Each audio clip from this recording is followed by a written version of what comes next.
Welcome back. Today I wanted to make a video about my favorite books. I have 5 of my favorite books. I only have 4 of the physical copies, the other one I don't have right now. Someone's borrowing it. But as you can tell, I love books. I try to read at least 1 book a month. I think I had mentioned in my prior video that I'm in a book club, so I read at least 1 book a month. Sometimes I'll squeeze 2 in there depending on how quickly I read through one of them. But yeah, I wanted to kind of show you which ones are my favorite and kind of explain them, and maybe you'll like one of these, or maybe one of these are your favorites too. My favorite author right now is Jodi Picoult. I have almost all of her books. All of them are like over there.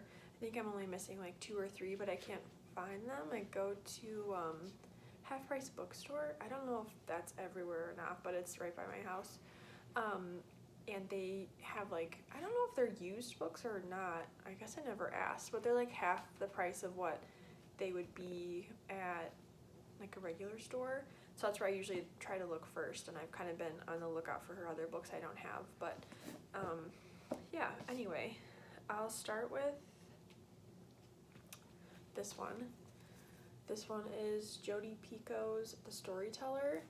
This is, I believe, the first Jodi Picoult book that I read. And oh man, it started off strong. This is such a good book. I read this one pretty quick. I've read it twice now. Yeah, just the way she writes is so good. I'll kind of read you the back a little bit, maybe, and see if that's interesting. It says, Sage Singer is a baker. She works through the night preparing the day's breads and pastries, trying to escape a reality of loneliness, bad memories, and the shadow of her mother's death. When Joseph Weber, an elderly man in Sage's grief support group, begins stopping by the bakery, they strike up an unlikely friendship. Despite their differences, they see in each other the hidden scars that others can't. Everything changes on the day that Joseph confesses a long-buried and shameful secret and asks Sage for an extraordinary favor. If she says yes, she faces not only moral repercussions, but potentially legal ones as well. With the integrity of the closest friend she's ever clouded, Sage begins to question the assumptions and expectations she's made about her life and her family. So, those are the 2 main characters, is Joseph and Sage. And just the journey they take together, it's almost like they're taking their own separate journeys and then they merge, and then when they merge, it's just like mind blown, so good. Oh man, it's good. It's really cozy too. Like, she works in a bakery, and just the way she like describes the pastries and stuff, I don't know, it's just so cozy. I love it. So I highly recommend that one for sure. That one's really, really good. Jodi Picoult's also the one that wrote My Sister's Keeper. I feel like most people would know what that is because it was a huge movie with, I think Cameron Diaz was in that movie. Anyway, that's kind of like the realm of work that she does. And then this one is called Guests on Earth by Lee Smith. This one was really good. This one's based in 1936, so it's based obviously quite a while ago. And what attracted me first to this book was just the cover of it. I never heard anything or read anything about her before, but I don't know, it was just cute. And this book, I kind of will give you a little bit of a detail about it too. This is my favorite quote. It's like so dark, but I don't know. It says, the insane are always mere guests on earth, eternal strangers carrying around broken dialogues that they cannot read. It's so good, and that's by Scott Fitzgerald. His wife actually plays a part in this book. This book is based loosely off of a true event. So that's always interesting. I like books like that are based loosely off of it, so not all the characters are exactly, what really happened in history, if you will, but a good chunk of them are. Like there's a fire in a psychiatric ward in this book, and that actually happened, I believe, in 1948. Yeah. And Scott Fitzgerald's wife was actually in it, and that's how she had passed away. But anyway, I guess I'll kind of read this again. I don't know if this is interesting, but I love these kind of videos because it kind of just gives me an idea of what books I would like. Plus, I don't like, it's like less work having to like go out and like look through books, even though that is fun. It's nice to like watch these videos and then like write a list of the books I want to look for next time I go out. All right, let's see. Evelina? I was saying Evelina. I'm not sure if that's how you say it or not. She was an orphan child of a dancer in New Orleans, and she is just 13 when she is admitted to Highland Hospital in Asheville, North Carolina. The year is 1936, and the mental hospital is under the direction of the celebrated psychiatric doctor Robert S. Carroll, whose innovative treatments for nervous disorders and addictions is based upon fresh air, diet, exercise, gardening, art, dance, and music. And therapies of the day such as rest cures, freeze wraps, and insulin shock. Talented Evelina is soon taken under the wings of the doctor's wife, a famous concert pianist, and eventually becomes an accompanist for all musical programs in the hospital, including the many dances and theatrical choreographed by a longtime patient, Zelda Fitzgerald. That's Scott Fitzgerald's wife. I don't know how much of her story is actually true in this book. Like I said, it's kind of like loosely based off of. I'm sure the characters kind of built up more than, who really knows exactly what happened when she was in there. And then it says that leading up to the tragic fires of 1948 that killed 9 women in a locked ward on the top floor. So kind of gives you like a pretty big backstory about the patients, and you get obviously like emotionally attached to all of them. And then really towards the end of the book is when the fire happens, and then just kind of like the repercussions of that.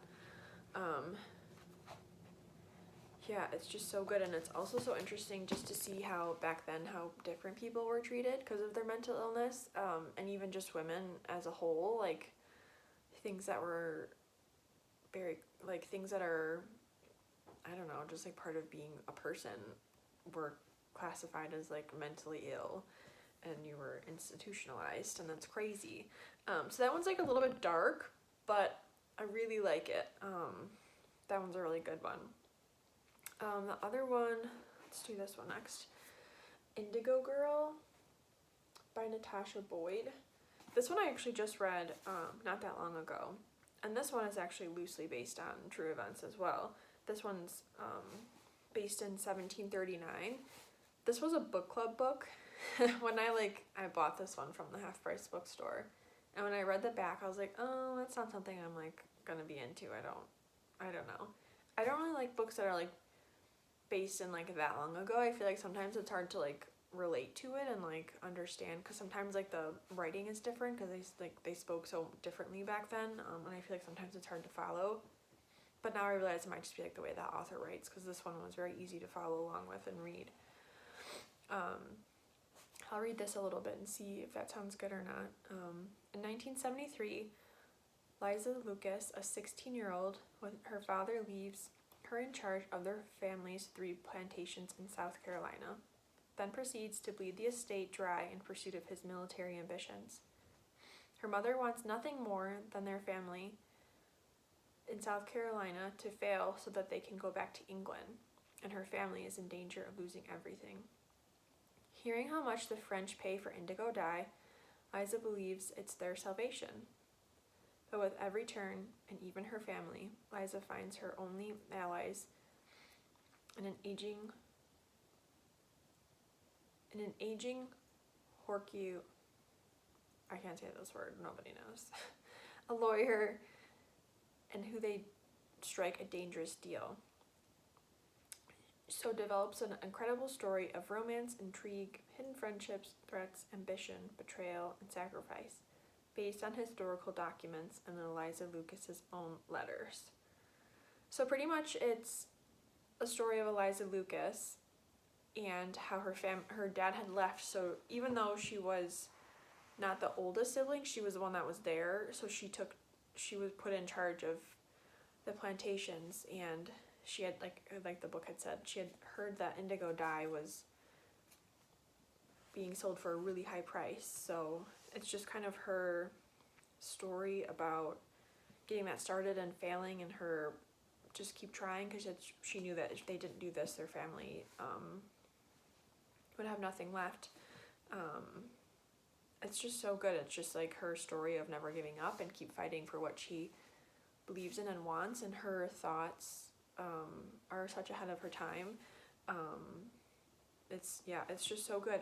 And after the book I read about Eliza Lucas, and there's like they actually have like her dress and her shoes they got, I don't know, from somewhere, but you can go online and look at those, and they're so cool. And her feet were like itty bitty. I don't know, it's just cool. It just made me, I don't know, there's like a weird connection to this book. I really, really liked it a lot. The writing is just so well done that you just get so emotionally attached to the character, and yeah, I don't know. It's almost like back then I would hope I would be like Eliza Lucas, and just how things were back then, and she was like, no, this isn't right, like this is not how I'm going to treat somebody or act or whatnot, and she stood up for what she believed in, and it was just so cool. At such a young age of 17, she was like, I don't think so. So yeah, that one was really good. And then the other one let's do this one first since I have this one. This is Jodi Picoult again, too, and then this is also co-written with Jennifer Finley Boylan, and this is them on the back. So I think this is this is Jodi's second book that she's written with someone. The other one she wrote with her daughter. This one is her newest book. It just came out, I think, in September, and I read it in 3 days, and it's like 450 pages. So it's a big one, but oh my gosh, it's so good. Let me see if there's, okay, yeah, here. I'll read this. Olivia McPhee knows what it's like to start over. Her picture-perfect life, living in Boston, married to a brilliant cardiac surgeon, raising their beautiful son Asher, was appended when her husband revealed a darker side. She never imagined that she would end up back in her sleepy New Hampshire hometown, living in the house she grew up with and taking over her father's beekeeping business. Lily is familiar with do-overs too. When she and her mom relocated to Adams, New Hampshire for her final year of high school, they both hoped it would be a fresh start.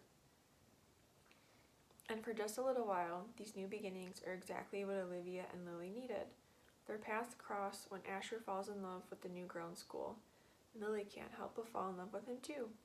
With Ash, she feels happy for the first time, yet she wonders if she can trust him completely. One day, Olivia receives a phone call. Lily is dead and Asher is being questioned by the police. Olivia is adamant that her son is innocent, but she would be lying if she didn't acknowledge the flashes of his father's temper in Ash. And as the case against him unfolds, she realizes he's hidden more than he'd shared with her. So good. It's so good. There's a lot of twists and turns in this book too, and I learned a lot. I don't want to say much about it, because one of the big things that I learned most about is like a big plot twist in the book, but it's another one of those books that after I read it, I kind of go down a rabbit hole of looking up things and learning things, and just learning about people's lives that are so much different than mine and how they live, and I don't know, it's so good. And I love how they added a whole other kind of like backstory of bees. I love bees. I have a bee tattoo. I learned a lot about bees too. That's something I can I can mention, because that's not a plot twist or anything. Yeah, it's just a really, really well written book, and they had mentioned that one author wrote Olivia's perspective and then the other one wrote Lily's perspective, because it goes back and forth between the two. And this was during COVID, so they weren't even by each other. They were just like sending each other their chapters through like Zoom or online. So just the thought that they did that, and like I didn't even realize that till the end of the book, because it flowed so well together, and I at no point could tell that there was two different people. Like one was writing one chapter and one was writing the other. It was just, it's so well written. I really, really loved it so much. So I definitely recommend that book too. And then the last book is The Midnight Library. That was another one in my book club. That sounded like something I would pick anyway. But that one's kind of about, it takes place in a, how do I describe this? There's a woman who feels like she can no longer go forward, so she tries to not go forward with life anymore. We'll just say that. And she ends up in this place called the Midnight Library, and it's a bunch of books of different choices she could have made in her life to end up in a different life. So she like picks up a book, and it kind of gives a story of, okay, if she picked this book up, she would be this way, or if she picked up this book, she would end up this way. So it's just a story of her seeing how all these different choices could give her a completely different life, and if those different paths would have made her happier or whatnot. But it's so good, and I just feel like a lot of people can relate to that, in the sense of like, people like, I don't know, like, oh, well, if I would have went to school, how different would my life look? Or if I didn't go to school, how different would my life look? Or you know, if I got married or if I didn't get married, or, you know, if I moved to Europe or not. Like, I feel like that's like a normal human thought process. So just to kind of have it written out and, I don't know, just follow this woman's story, I think is so cool. So yeah, those are my top 5 favorite books. They're always getting more books. So I'm excited to see if I'll add any more to that list. But for right now, those are the 5 that are my favorite. And then I read, where is it? Oh, this one, Leaving Time. This one was my favorite book for a really, really long time. And it still is. I just reread it recently, and there's a part of it that just like hits me so hard, and it's like, I don't think I can read it again, because it's just like so, oh my god, messed up. But I love the part of this book, a big part of this book is about elephants, and oh my gosh, I love elephants. I have an elephant tattoo as well. But this one's really, really good. There's just a really dark part of it that's like too dark for me now. But I learned a lot about elephants, and there's a part about a psychic, and I guess I can read this part too, I guess. For more than a decade, Jenna McCaff has never stopped thinking about her mother, Alice, who mysteriously disappeared in the wake of a tragic accident. Refusing to believe she was abandoned, Jenna searches for her mother regularly online and pores over the pages of Alice's old journals. A scientist who studied grief among elephants, Alice wrote most of her research among the animals she loved. Yet Jenna's hope for her entries will provide a clue to her mother's whereabouts. Desperate to find the truth, Jenna enlists 2 unlikely allies in her quest. Serenity Jones, a psychic, who rose to fame finding missing persons, only to later doubt her gifts, and Virgil Stanhope, a jaded private detective who originally investigated Alice's case, along with the strange possibility linked death of one of her colleagues. As the 3 work together to uncover what happened to Alice, they realize that in asking hard questions, they'll have to face even harder questions. As Jenna's memories dovetail with the events in her mother's journal, the story races to mesmerizing finish. A deeply moving, gripping, and intelligent page-turner. Leaving Time is the height of her powers. So yeah, it follows I think there's 4. I think they do I think she does the perspective of Jenna, Virgil, Serenity, and Alice, I think. I could be wrong. But yeah, I learned a lot about elephants. I learned that there's an elephant sanctuary in Tennessee, and you can like live stream them and watch them, which I did for far too long.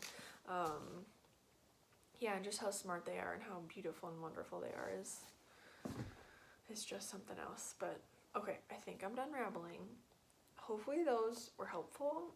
Hopefully someone likes those books, will try them, or someone already loves them, or just, I don't know, found this interesting in some way. I know that I like watching these videos, so I like talking about books. Obviously there's many more that I can talk about, and the more I read books, the more I can find new things to talk about. So yeah, I hope you guys liked it. I know I enjoyed talking about them. Yeah, if you have any questions about books or any recommendations, please leave them below. I'd love, love, love to hear what you guys recommend. All right. Bye.